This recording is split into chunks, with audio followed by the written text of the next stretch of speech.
Yes, there's a doctor in the house. Dr. Chris Luke is with us, and today you are celebrating New Year's resolutions. Indeed I am, Daithí. All right, happy New Year to you. We asked a question earlier on, how do you eat an elephant? Now, you have the answer for this. The answer, Daithí, is one bite at a time, basically. Okay. It's one of my favourite sayings because people often get very stressed out at the idea of changing old habits or losing weight or at the prospect of the job in front of them. And somebody said to me last year when I was thinking in a similar sort of downbeat vein, no, the way to eat an elephant is one little bite at a time. Okay, so slowly catch your monkey, any of those type of phrases. Absolutely. Because we discussed this the other day, and it is the time of the year that everybody runs out, literally, and jumps into maybe some exercise regime. Maybe they've given up smoking or they've put on weight and all that. So just explain to us the approach you have. Well, I think that, you have to recognise that we know quite a lot now about habits and the body and lifestyle. I mean, lifestyle is the great buzzword, lifestyle changes. And lifestyle changes are what have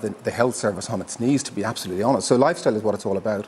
But the key thing to remember is that it takes weeks, months, years to acquire the problems of addiction with cigarettes or drink or obesity or inertia. So it's not going to take you 2 or 3 weeks to change that, and that's really important, hence the elephant idea. So it's very important, for example, I think if you want to lose weight, that you realise that it is in having half a slice of white bread less a day and perhaps 1 bottle of beer less a week that will enable you over the year to lose half a stone. Because 1 of these or 2 of these a week and 1 of these small slices of white bread a day are what lead to people being overweight. So the changes have got to be very, very gradual. You mustn't expect any kind of sense of reward before 2 or 3 weeks into trying to change your habits. Because we were discussing diets and detox the other day with a dietitian, with Paul and me. She is very similar to yourself, quite opposed to anything that's drastic. Would you? Are you opposed to all these quick fix solutions and quick fix diets? I mean, I think what we do know medically is that fads and sort of violent changes to lifestyle lead to backlashes, and often, in fact, after a very strict diet of, say, fasting for a week or 2, going to the soup or the cabbage or whatever, leads to a terrible backlash, and people almost invariably gain weight. They don't just resume the weight pre-diet or pre-fad; they gain weight. It's probably off-putting as well. Say if you're drinking cabbage soup. I've done the cabbage soup diet a few times. I think I got that idea from yourself. I have, because it's for a woman, especially if you're going to an event and all that, you lose pounds very quickly. But inevitably you can put those pounds on, because a lot of that is water retention in it. It's not really that you're getting rid of fat that you've stored. Correct. So Absolutely. you do put it on quite quickly. And again, you want to have changes that are sustainable. And you don't want to feel like a fool or feel bad about yourself or feel embarrassed. You want to feel perfectly normal. So, very, very gentle changes, such as the half slice, such as that. And of course, this is the great trick in terms of cigarettes and tranquilizers and alcohol and obesity, because they always seem to recommend that you have a swig of water whenever you get an urge to have a fag or to have an extra pint of beer. Have at least 1 glass of water in between all the drinks. No, Doc, you're a great man for props. Okay, but just before we go on to that, I just want to ask you one thing, because there's a text that came in here. I'm a female in my 40s, my mid-40s. I've quit smoking 1 week now, she says, after nearly 30 years and many failed attempts. I'm very active, I eat well. She said she takes psyllium husks, she drinks lots of water, but she suffers horrendously from constipation.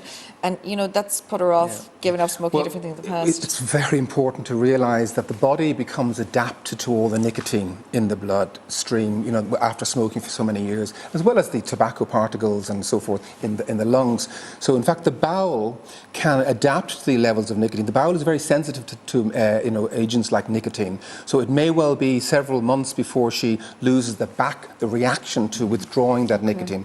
And the other thing about giving up cigarettes is that people often get a much worse cough for a month or 2 afterwards. So you have to persist through that. Okay, so do it. And is there anything else you could eat or fruit juice is said to be, the sugar in fruit is said to be very good, very high concentration. Prune juice.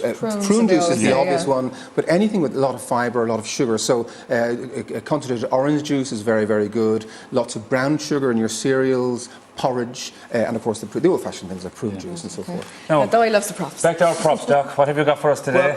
Well, in terms of health, I would say I would plead with people. I'm a cyclist myself, and I would suggest that people, get the old runners out, because things like walking regularly, and of course the key thing is safety.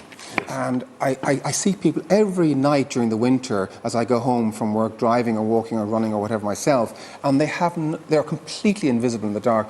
So, I would plead with people to get something as simple as a reflective armband, or these sort of lights are incredibly cheap. It's only a couple of euros. And I remind people that one trauma death, one injury death, costs the state 1.5 to 2 million euros.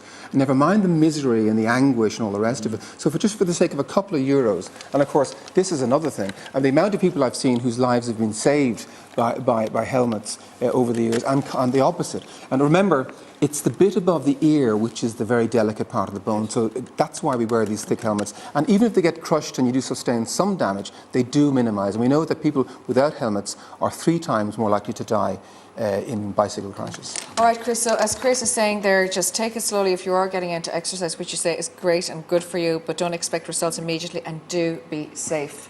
Do not end up in Chris's A&E, or another A&E around the country. Doc, thank you very much Thanks, again Chris. for being with Thank you, us. guys.